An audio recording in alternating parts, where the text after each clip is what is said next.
Assalamualaikum warahmatullahi wabarakatuh. Selamat pagi anak-anakku semua. Bagaimana kabarnya hari ini? Masih semangat ya? Hari ini kita akan belajar tema 5 pahlawanku, subtema 3 sikap kepahlawanan. Langsung saja ya anak-anak.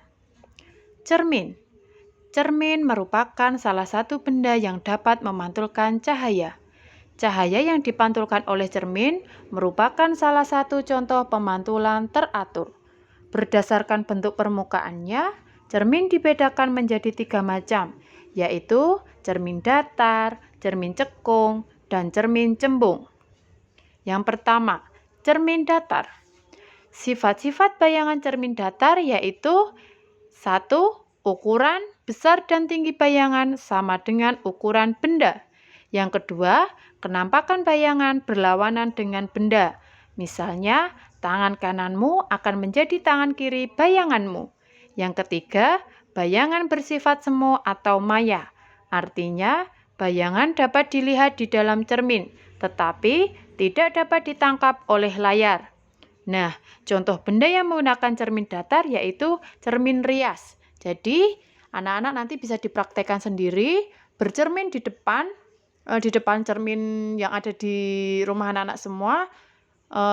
Tangan kanan anak-anak nanti akan menjadi tangan kiri di cermin tersebut. Selanjutnya yang kedua, cermin cekung. Sifat-sifat bayangan cermin cekung yaitu 1. Jika benda berada dekat dengan cermin cekung, bayangan benda bersifat tegak, diperbesar, dan semu. Yang kedua, jika benda berada jauh dengan cermin cekung, bayangan benda bersifat nyata, terbalik, dan diperkecil. Nah, contoh benda yang menggunakan cermin cekung yaitu bagian cekung sendok makan, lampu senter, dan lampu mobil. Yang ketiga, cermin cembung.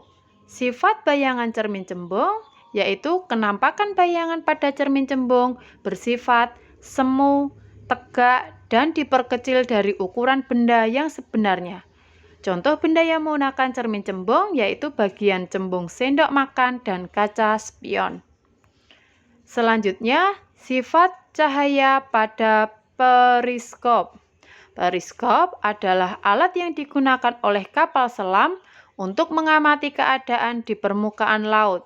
Periskop menggunakan 2 cermin datar yang berada di dasar dan di bagian ujung periskop.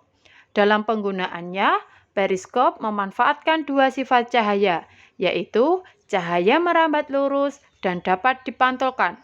Bayangan yang dihasilkan sama seperti benda asli yang diamati.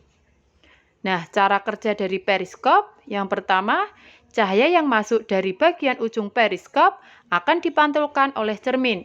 Yang kedua, pantulan cahaya tersebut kemudian merambat lurus menuju cermin kedua.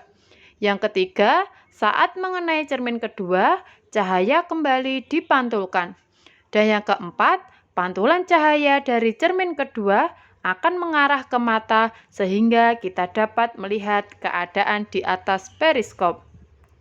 Nah, ini adalah contoh gambar periskop. Nah, sekian dulu ya anak-anak materi hari ini dari Usari.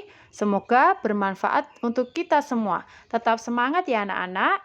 Usari akhiri. Wassalamualaikum warahmatullahi wabarakatuh.